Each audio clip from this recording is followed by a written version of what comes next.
السلام علیکم۔ آج ہم جس ٹاپک پر بات کرنے والے ہیں وہ ہے ہماری نیوز سیریز QSO قانون شہادت 1984۔ قانون شہادت ایک بہت ہی امپورٹنٹ سبجیکٹ ہے LLB پوائنٹ آف ویو سے، آپ کی پریکٹس پوائنٹ آف ویو سے، ASJ کے ایڈمیشن کے لیے امتحان کے لیے، CJ کے امتحان کے لیے، اسی طرح APP کے لیے، لا گیٹ کے لیے اور پریکٹس کے لیے، یعنی کہ ہر حساب سے جس بھی کمپٹیٹیو ایگزام کو دیکھا جائے QSO ایک اپنی امپورٹنس رکھتا ہے۔ تو QSO کو سمجھنا بہت ضروری ہے کیونکہ یہ سول پریکٹس میں بھی یوز ہوتا ہے اور کرمنل پریکٹس میں بھی یوز ہوتا ہے۔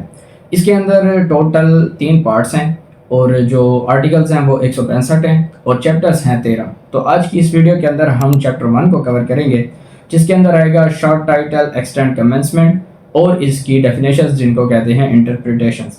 کسی بھی ایکٹ کو، کسی بھی لا کو سمجھنے سے پہلے اس کی ڈیفینیشنز کو سمجھنا بہت ضروری ہے۔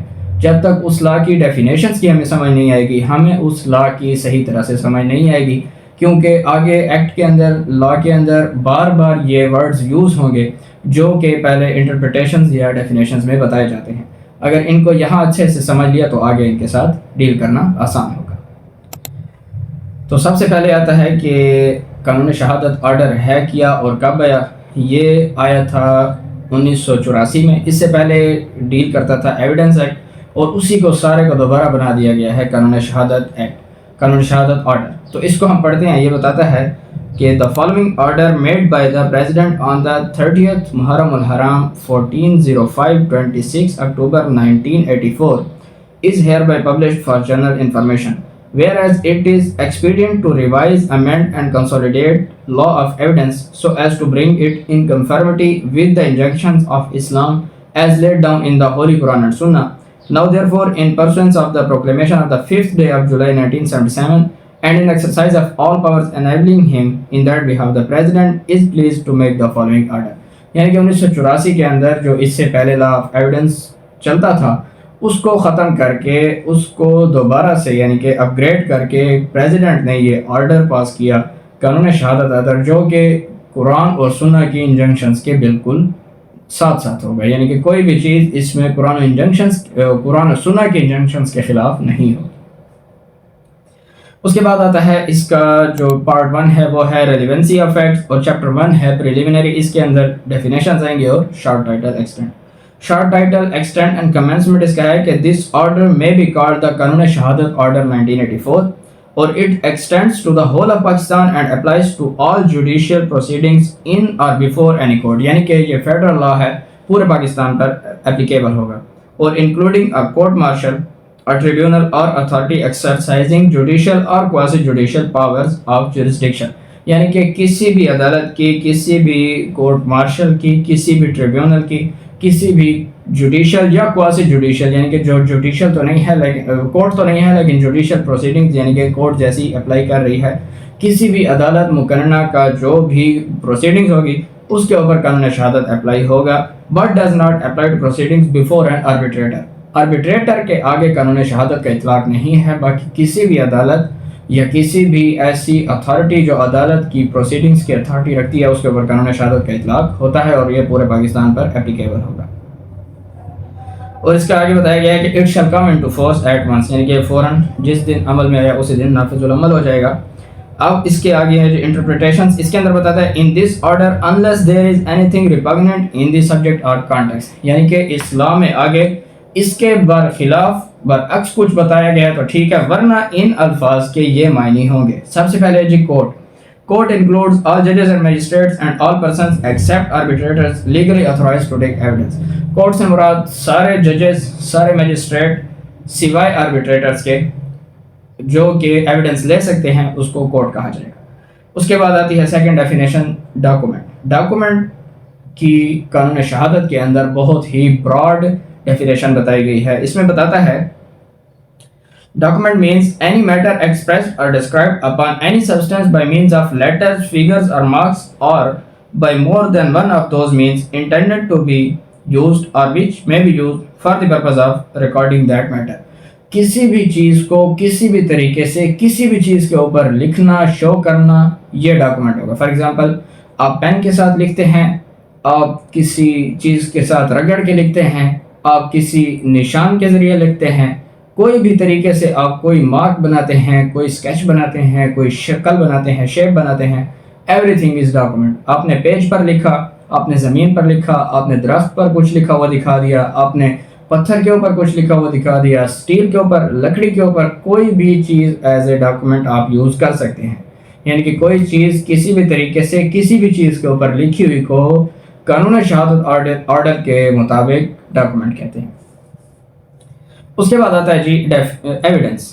ایویڈنس اس کے اندر دو ٹائپ کی ایویڈنس ہوتی ہے، ایک اورل ایویڈنس ہوتی ہے، ایک ڈاکومنٹری ایویڈنس ہوتا ہے. وہ کہتا ہے کہ all statements which the court permits or requires to be made before it by witnesses in relation to matters of fact under inquiry, such statements are called evidence. یعنی کہ کسی بھی عدالت کے اندر ریلیونٹ فیکٹ کے متعلق کوئی بھی وٹنس آ کر کوئی اسٹیٹمنٹ اورلی دیتا ہے تو اس کو ہم کہیں گے ایویڈنس، اورل ایویڈنس. اور جو ڈاکومنٹری ہوگی وہ کون سی ہوگی کہ all documents produced for the inspection of the court, such documents are called documentary evidence. یعنی کہ اس کے علاوہ کوئی بھی ڈاکومنٹ کوئی بھی پرسن آ کے عدالت میں پیش کرے گا تو اس کو ہم کہیں گے ڈاکومنٹری ایویڈنس. اس کے بعد آتا ہے فیکٹ. فیکٹ کی ڈیفینیشن کیا ہے کہ anything, state of things or relation of things capable of being perceived by the senses is called fact. اور اس کے بعد بتایا کہ any mental condition of which any person is conscious is called fact. جو چیز آپ نے دیکھی، آپ نے سنی، آپ نے محسوس کی، آپ نے ٹچ کی، آپ نے اسمیل کی، آپ نے ٹیسٹ کی، ایوری تھنگ از فیکٹ. آپ نے کسی کے بارے میں کوئی اوپینین دیا، آپ نے کسی کی کوئی مینٹل کنڈیشن بتائی، آپ نے اپنی کوئی مینٹل کنڈیشن بتائی، every thing is fact. For example کوئی بندہ جا رہا ہے، آپ نے اس کے بارے میں رائے قائم کی ہے کہ یہ تو ہے ہی چور، یہ تو چوریاں کرتا ہے، یہ ایک فیکٹ ہے. آپ نے کسی کے بارے میں کہا کہ اس کو تو پکڑ لے پولیس، اس کو تو باہر رہنا ہی نہیں چاہیے، یہ فیکٹ ہے. آگے وہ بتاتا ہے کہ that a man holds a certain opinion or has a certain intention, acts in good faith or fraudulently, or uses a particular word in a particular sense, or is or was at a specified time conscious particular sensation is a fact. That a man has a certain reputation is a fact. یعنی کہ جو بھی چیز ہم دیکھتے ہیں، سنتے ہیں، محسوس کرتے ہیں، ٹچ کرتے ہیں، اسمیل کرتے ہیں، پورے 5 سینسز کے ساتھ، ایوری تھنگ از فیکٹ. تو فیکٹ کی ڈیفینیشن یہاں بہت وسیع ہے. اس کے بعد آتی ہے ڈیفینیشن جی ریلیونٹ فیکٹ. ریلیونٹ فیکٹ کیا ہوتا ہے کہ جب کوئی فیکٹ کسی دوسرے فیکٹ کے ساتھ کنیکٹڈ ہوگا تو اس کو ہم کہیں گے ریلیونٹ فیکٹ. اس کی ڈیفینیشن ہے کہ one fact is said to be relevant to another when one is connected with the other in any of the ways referred to in the provisions of this order relating to the relevancy of facts. یعنی کہ کوئی fact کسی دوسرے fact کے ساتھ اس طرح related ہو کہ اس act کے اندر جو ریلیونسی آف فیکٹس کا جو پروسیجر اور پروویژنز ہے اس کے اندر وہ آتا ہو. فار ایگزامپل ایک بندہ ہے، اس نے کسی وقوعے سے پہلے یا بعد میں جو بھی کام کیے وہ اب ریلیونٹ فیکٹ بن جائیں گے. فار ایگزامپل ایک جگہ پر ایک قتل ہوا ہے، اس میں کسی نے اس بندے کو اس سے پہلے لڑتے جھگڑتے دیکھا اس پرسن کے ساتھ، کسی نے اس کو پسٹل خریدتے ہوئے دیکھا، کسی نے اس کو اس وقوعے کے آس پاس کھانا کھاتے ہوئے دیکھا، کسی دکان کے اوپر دیکھا، تو یہ سارے اب ریلیونٹ فیکٹس بن جائیں گے. اس کے بعد آتی ہے ڈیفینیشن فیکٹ ان ایشو. اس میں کیا کہتا ہے کہ the expression fact in issue includes any fact from which either by itself or in connection with other facts the existence, non-existence, nature or extent of any right, liability or disability asserted or denied in any suit or proceedings necessarily following. اور اس کی explanation ہے کہ whenever under the provisions of the law for the timing in force relating to civil procedure any court records an issue of fact, the fact to be asserted or denied, the answer to such issue is a fact in issue. اس میں بتاتے ہیں کہ جب جیسے ہم نے civil میں order 14 کے اندر ایشوز والی سیریز ویڈیو کے اندر پڑھا تھا کہ فیکٹ کیا ہوتا ہے، فیکٹ ان ایشو کیا ہوتا ہے. فیکٹ ان ایشو جس کے اوپر ایشو ہو، نام سے ظاہر ہے جس چیز کے اوپر مسئلہ ہو، ایک پارٹی الیج کرتی ہے، دوسری پارٹی ڈینائی کرتی ہے. اب یہاں قانون شہادت میں بھی اس کی وہی ڈیفینیشن ہے کہ کوئی بھی فیکٹس جن کی ایگزسٹنس یا نان ایگزسٹنس، نیچر یا ایکسٹینٹ آف اینی رائٹ، لیبلٹی یا ڈسیبلٹی کے بارے میں کوئی بندہ ایزرٹ کرے یا ڈینائی کرے کسی سوٹ یا پروسیڈنگ میں، تو اس کو ہم کہیں گے فیکٹ ان ایشو. یعنی کہ ایک بندہ کسی چیز کو الیج کرتا ہے، دوسرا بندہ اس کو ڈینائی کرتا ہے، تو یہ فیکٹ ان ایشو ہوگا. اب کریمنل میں اس کو کیسے یوز کریں گے؟ فار ایگزامپل اے کے اوپر الزام ہے بی کے مرڈر کا، تو اب اس کیس کے اندر جو فیکٹ ان ایشو ہوں گے وہ کیا ہوں گے؟ وہ یہ ہوں گے کہ کیا جو مرڈر ہوا ہے وہ انٹینڈڈ مرڈر تھا، کیا اے نے بی کو، پہلے تو یہ ایشو ہوگا کہ کیا اے نے بی کی ڈیتھ کاز کر دی ہے، دوسرا ایشو ہوگا کہ کیا یہ انٹینڈڈ کاز تھی، یعنی کہ مرڈر انٹینڈڈ تھا، یا پھر یہ سڈن پرووکیشن سے ہوا ہے، یا پھر یہ ریزن آف انساؤنڈنس آف مائنڈ یا incapable of knowing its nature کی وجہ سے ہوا ہے۔ یعنی کہ ایک ایکٹ ہو گیا، اس کے ساتھ کنیکٹڈ جتنے بھی سوالات ہیں جو کہ اس کو، یعنی کہ اس سے ان کا فیصلہ ہوگا، ان کو ہم کہیں گے فیکٹ ان ایشو۔ اس کے بعد اس کی ڈیفینیشن آتی ہے کہ فیکٹ پرووڈ کسے کہیں گے، تو یہاں پر وہ بتاتا ہے کہ a fact is said to be proved when after considering the matters before it the court either believes it to exist or consider its existence so probable that a prudent mind ought, under the circumstances of the particular case, to act upon the supposition that it exists۔ یعنی کہ ایک fact کو ہم prove کہیں گے جب اس کو عدالت میں کنسیڈر کیا گیا، اس کے اوپر ایویڈنس آئی، اور ایویڈنس آنے کے بعد کنسیڈریشن کے بعد عدالت اس نتیجے پر پہنچتی ہے کہ ایک عام آدمی بھی یہ بات ماننے کے لیے تیار ہوگا کہ اتنی پروبیبلٹی ہے کہ یہ بات اسی طرح ایگزسٹ کرتی ہے، تو اس فیکٹ کو ہم کہیں گے فیکٹ پروو ہو گیا۔ فار ایگزامپل ایک بندہ ہے، اس کے اوپر الزام ہے قتل کا، تو اس کے خلاف جتنی بھی ایویڈنس آتی ہے، یعنی کہ جو اس سے پسٹل ریکور ہوا، جو ایمپٹیز ریکور ہوئی، جو آئی وٹنس تھا، جو میڈیکل آئی، جو مطلب دیکھنے والے تھے، سب کی ایویڈنس یہی آ رہی ہے اور اس کے ساتھ اس کو کنیکٹ کر رہی ہے کہ یہی پرسن تھا، اسی نے کیا ہے، تو اب عدالت اس نتیجے پر پہنچتی ہے کہ ایک عام آدمی بھی اگر اس کو دیکھے گا تو کہے گا ان ایویڈنس کو پڑھنے کے بعد کہ واقعی یہ قتل اس نے کیا ہے، تو اس فیکٹ کو ہم کہیں گے فیکٹ پرووڈ۔ اور اس کے بعد اس کی ڈیفینیشن آتی ہے fact is said to be disproved, یعنی کہ ڈس پرووڈ فیکٹ کون سا ہوگا؟ جو اس کا بالکل الٹ ہوگا، یعنی کہ اس کو کورٹ میں کنسیڈر کرنے کے بعد عدالت اس نتیجے پر پہنچتی ہے کہ ایک آرڈینری پروڈنٹ مائنڈ بھی اس بات کو ماننے کے لیے تیار ہے کہ یہ فیکٹ اس طرح ایگزسٹ نہیں کرتا جس طرح کے بیان کیا گیا ہے، تو اس کو ہم کہیں گے فیکٹ ڈس پرووڈ۔ اور اس کے بعد آتا ہے fact not proved. Fact not proved وہ ہوگا یعنی کہ جس کے اوپر ایویڈنس آئی ہی نہیں، جو نہ تو پروو ہوا نہ تو ڈس پروو ہوا۔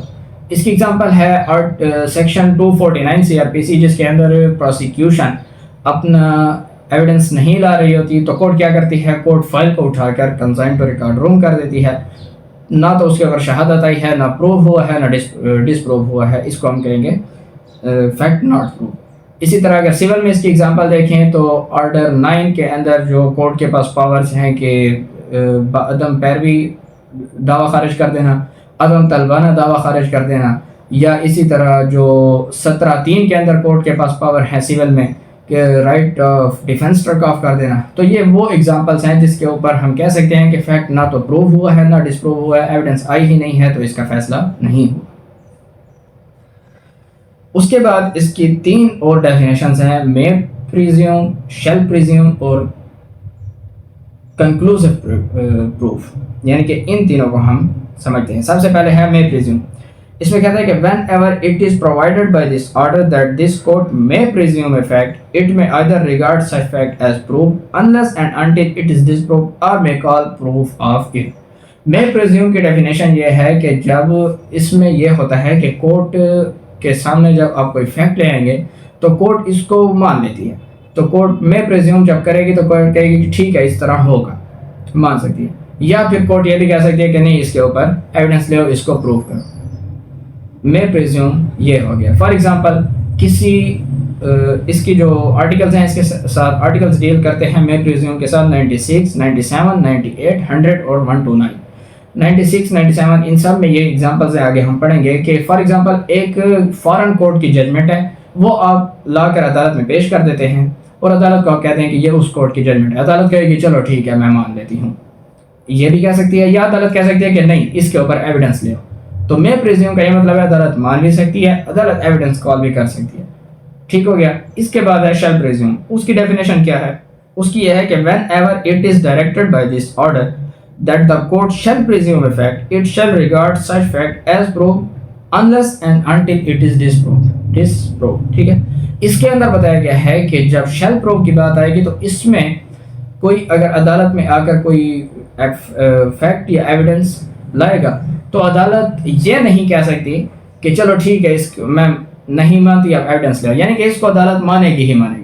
میں پریزیوم میں تھا کہ عدالت کہہ سکتی ٹھیک ہے میں مان لیتی ہوں، یا عدالت کہہ سکتی نہیں مجھے نہیں ماننا، آپ اس کو پروو کریں. شیل پریزیوم میں یہ بات نہیں ہے، عدالت مانے گی ہی مانے گی. فار ایگزامپل آپ کوئی بھی اٹیسٹڈ ڈاکومنٹ عدالت کے اندر لے کر آتے ہیں تو اس میں آپ عدالت مانے گی ہی مانے گی کہ یہ جو ڈاکومنٹ ہے یہ اٹیسٹڈ ہے، اور عدالت کہے گی کہ بالکل ٹھیک ہے. عدالت آپ کو یہ نہیں کہے گی کہ اس کو پروو کریں. لیکن مے پریزیوم اور شیل پریزیوم دونوں میں یہ بات ضرور موجود ہے کہ اگر مخالف پارٹی کہتی ہے کہ ہم اس کو ڈسپروو کرتے ہیں تو عدالت اس کو اجازت دے سکتی ہے کہ آپ اس کو ڈسپروو کریں. یعنی کہ اگر کوئی بندہ کہتا ہے آپ نے آ کر کہا کہ یہ فارن کورٹ کی ججمنٹ ہے، عدالت نے مے پریزیوم کیا، عدالت نے کہا کہ میں مان لیتی ہوں. مخالف پارٹی کہتی ہے کہ نہیں یہ نہیں ہے، تو عدالت اس کو کہہ سکتی ہے چلو ٹھیک ہے یہ نہیں ہے تو پھر آپ اس کو پروو کریں. شیل پریزیوم کے اندر بھی یہی ہے، اگر کوئی آ کر اٹیسٹڈ ڈاکومنٹ کوئی پیش کر دیتا ہے تو عدالت کہہ لے گی کہ ٹھیک ہے بالکل ٹھیک ہے. لیکن اگر مخالف پارٹی کہتی ہے کہ نہیں یہ ڈاکومنٹ ٹھیک نہیں ہے تو عدالت اس کو کہہ سکتی ہے کہ ٹھیک ہے آپ آ کر اس کو ڈسپروو کریں. جو ہم تیسرا پڑھ رہے ہیں شیل کنکلوزیو، اس میں کیا ہے اس میں پڑھتے ہیں. اس کی ڈیفینیشن ہے کہ when one fact is declared by this order to be conclusive proof of another, the court shall, on proof of the one fact, regard the other as proved and shall not allow evidence to be given for the purpose of disproving it. یعنی کہ یہ وہ fact ہے جو shell کنکلوزیو ہے، جس کے اوپر جب کوئی عدالت میں یہ ایویڈنس لے آئے گا اور عدالت نے اگر اس کو کنکلوزیو یعنی کہ اس کو اگر پروف مان لیا تو اب اس کے اوپر اگر مخالف پارٹی یہ بھی کہے کہ میں اس کو ڈس پروو کرنا چاہتی ہوں، عدالت اس کو بھی اجازت نہیں دے گی. میں پریزیوم شیل پریزیوم میں یہ تھا کہ عدالت مان بھی لے گی، عدالت ایویڈنس بھی کال کر سکتی ہے، کوئی اس کو ڈس پروو کرنا چاہتا ہے عدالت اجازت بھی دے دے گی. شیل جو کنکلوزیو پروف ہے اس کے اندر عدالت بالکل اجازت ہی نہیں دے گی. اور اس کے اندر دو آرٹیکلس ڈیل کرتے ہیں، آگے ہم پڑھیں گے آرٹیکل 55 اور آرٹیکل 128. ان دو کے اندر شیل کنکلوزیو کا ورڈ یوز ہوا ہے، باقی پورے QSO کے اندر کہیں پر یوز نہیں ہوا. تو یہ تھا جی آج کا ہمارا پہلا لیکچر QSO سے ریلیٹڈ، اور بہت ہی امپورٹنٹ لیکچر تھا، ڈیفینیشن سے ریلیٹڈ. امید ہے کہ آپ کو اس کی سمجھ آ گئی ہوگی. انشاءاللہ نیکسٹ ویڈیو کے اندر چیپٹر 2 کو کور کریں گے. ملتے ہیں اپنی اگلی ویڈیو میں، تب تک کے لیے تھینک یو سو مچ. اللہ حافظ. آپ کا کوئی بھی کویسچن ہو آپ کمنٹس باکس میں بھی پوچھ سکتے ہیں، آپ میرے واٹس ایپ نمبر کے اوپر بھی مجھ سے کانٹیکٹ کر سکتے ہیں.